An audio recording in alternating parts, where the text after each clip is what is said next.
Praise the Lord. ஆண்டவர் இரட்சகருமாக இயேசு கிறிஸ்துவின் நாமத்தில் காலை வெள்ளி உங்களை வாழ்த்துகிறேன். கர்த்தர் உங்க கூட இருக்கிறாரு. ஒவ்வொரு நாளும் ஆண்டவர் உங்க கூட பேசிட்டு இருக்காரு இல்லையா? இன்னைக்கும் பேச போகிறார்.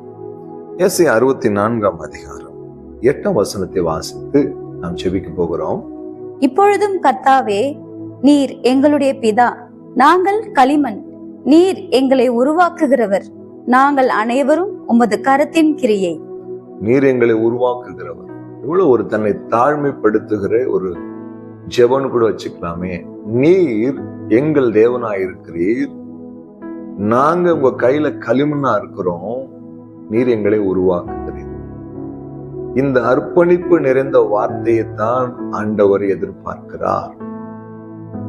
அந்த பரம தகப்பனுடைய கரங்கள் நம்மை உருவாக்கும் பொழுதுதான் நாம் நிச்சயமாகவே இந்த கர்த்தருடைய கருத்துக்குரிய, கனத்திற்குரிய, பிரயோஜனத்துக்குரிய பாத்திரமாய் உருவாக்கப்படுகிறோம். அப்படி என்றால் என்ன அர்த்தம் தெரியுங்களா?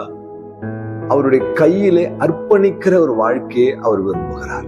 நீர் எங்கள் பிதா, நாங்க உங்க கையில களிமண்ணா இருக்கிறோம். உடைய கைகள் எப்படி எங்களை உருவாக்க வேண்டும் என்று நீர் சித்தம் வைத்திருக்கிறீரோ அப்படியாய் எங்களை உருவாக்கும். எரேமியாவை பார்த்து கர்த்தர் சொன்னார், அந்த குயவன் கையில் இருக்கிற அந்த பாத்திரம் உடைந்து போன போது அவன் அதை திரும்பவும் கணத்துக்குரிய பாத்திரமாய் வணைகிறது போல உடைக்கவும் அதை திரும்பவும் உருவாக்கும் எனக்கு அந்த பாத்திரத்தின் மேல அதிகாரம் இல்லையா என்று சொல்லி கேட்கிறதை பார்க்கிறோம். இந்த வார்த்தை கேட்கிற தேவ பிள்ளையை கர்த்தருடைய கரத்துல ஒப்பு கொடுத்திருங்களேன், களிமண்ணாய் ஒப்பு கொடுத்திருங்களேன். என் சுய சித்தம், என் மேட்டிமை, என் படிப்பு, என் திறமை, என் தாளந்துகள் எதுவும் இல்லப்பா. ஒரு களிமண் எப்படி ஒரு கோயினுடைய கையில எப்படியெல்லாம் இசைந்து கொடுக்கிறதோ, எப்படியெல்லாம் வளைந்து கொடுக்கிறதோ, எப்படியெல்லாம் மௌனமா இருக்கிறதோ, உங்கள் வாழ்க்கை உருவாக்கப்பட வேண்டும் என்றால், நம்முடைய வாழ்க்கை அழகாக்கப்பட வேண்டும் என்றால், தேவ திட்டத்தின்படி நடத்தப்பட வேண்டும் என்றால் ஒண்ணு செய்யுங்க, களிமண்ணை போல் அவர் கையில அப்படியே ஒப்பு கொடுத்துருங்க. அவருக்கு தெரியுங்க நம்மளை எப்படி உருவாக்கணும், அது உருவாக்கின நம்மை கொண்டு போய் எங்க வைக்கணும், எப்படி எல்லாம் அவருக்கு தெரியும். ஏன்னா அவர் ஒரு கிரியேட்டர், அவர் தான் உருவாக்குகிறவர். அவரால் உருவாக்கப்படுகிறவர் தான் நாம. அப்ப உருவாக்கப்படுகிற நாம என்ன செய்யணும்னா, உருவாக்குகிற ஒரு கையில அடங்கி இருக்கணும், ஒப்பு கொடுக்கணும், அர்ப்பணிக்கணும். அப்படி இருக்கும் பொழுது அந்த தகப்பனுடைய கரம் நம்ம என்ன செய்யுதா, அழகாய் உருவாக்குதான். அவரை போல யாருக்கு நம்மள உருவாக்க முடியும்? ஒப்பு கொடுக்குறீங்களா?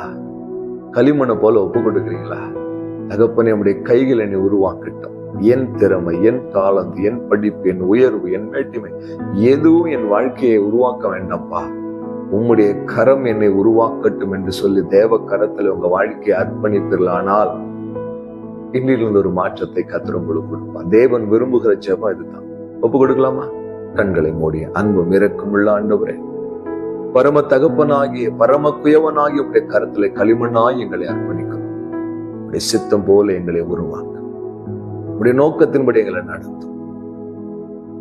செய்ததுக்காக நன்றி. இயேசு கிறிஸ்துவின் நாமத்தில் பிதாவே, ஆமென்.